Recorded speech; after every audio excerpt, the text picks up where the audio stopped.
Magandang umaga, kumusta po? Narito po ulit ang update natin para sa lagay ng ating panahon ngayong umaga po ng May 27, 2024 na kung saan sa ngayon po ay tuluyan na po na nakalampas sa ating kalupaan ang bagyo na ating binabantayan na si Bagyong Aghon. Lumakas na rin po ito into typhoon category at taglay na ang lakas ng hangin na umaabot po sa 165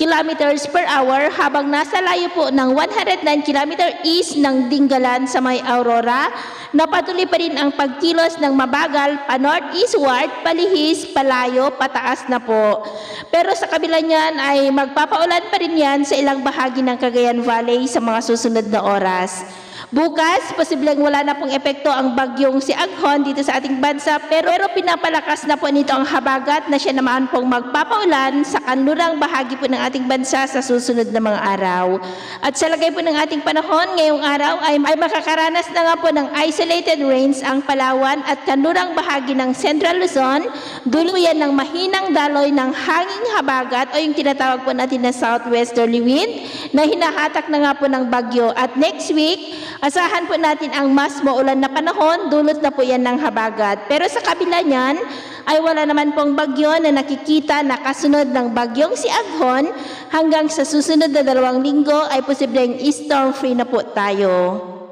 Samantala sa ngayon, dahil kay Bagyong Aghon ay nakataas pa rin ang Tropical Cyclone Wind Signal number 3 dyan po sa may Polillo Islands. At mayroon pa rin pong signal number 2 sa may Aurora, the northern and central portions po ng Quezon, sa may Alabat, Perez, Quezon, Gumaca, Lopez, Macalelon, General Luna, Unisan, Pitogo, Plaridel, Agdangan, Padre Burgos, Atimonan, General Nakar, Sampaloc, Pagbilao, Calawag, Lukban, City of Tayabas, Lucena City, Chaong, Candelaria, Sariaya, Dolores, San Antonio, Infanta, Real, Mauban, maging po sa may Laguna, the eastern portion ng Batangas, sa may Tanawan, San Jose, Lipa City, Mataas na Kahoy, Balete, Malvar, Santo Tomas, Cuenca, Ibaan, Padre Garcia, Rosario, San Juan, Tayasan, the eastern portion ng Rizal, sa may Halahala, Pilila, Tanay, Cardona, Binangonan, Morong, Baras, Rodriguez, City of Antipolo, Teresa, maging po sa northern portion ng Camarines Norte, sa may Santa Elena at Kapalonga. Signal number 1 pa rin naman sa ilang bahagi po ng eastern portion ng Isabela, Divilacan, San Mariano, San Guillermo, Jones, Etiague, San Agustin, Ilagan City, Benito Seliven, City of Kawayan, Maconacon, Angadanan, Nagilian, Palanan, Dinabige, maging po sa eastern portion ng Quirino, sa may Madela, Nagtipunan, Aglipay, ganon din po sa eastern portion ng Nueva Vizcaya, sa may Alfonso Castañeda, Dupax del Sur, Dupax del Norte, the eastern portion ng Nueva Ecija, sa may General Chonyo, Gabaldon, Bungabon, Pantabangan, Rizal, General Mamerto Natividad, Laur, Palayan City, Peñaranda, San Leonardo, City of Gapan, Cabanatuan City, Santa Rosa, San Isidro, Cabiao, San Antonio, Jaen, Lianera, maging po sa eastern portion ng Pampanga, sa may Candaba, San Luis, San Simon, Apalit, Santa Ana, Arayat,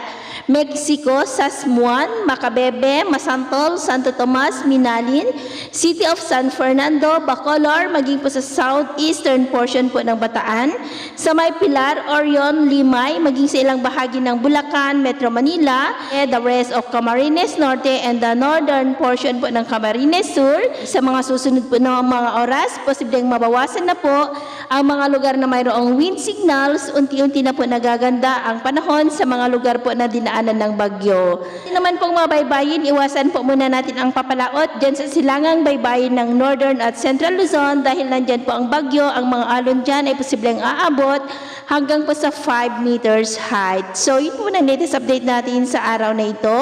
At ako po muli si James na nagsasabing sa kahit anong pagsubok po na darating sa ating buhay, huwag na huwag po tayong mawawalan ng pag-asa. Thank you and God bless!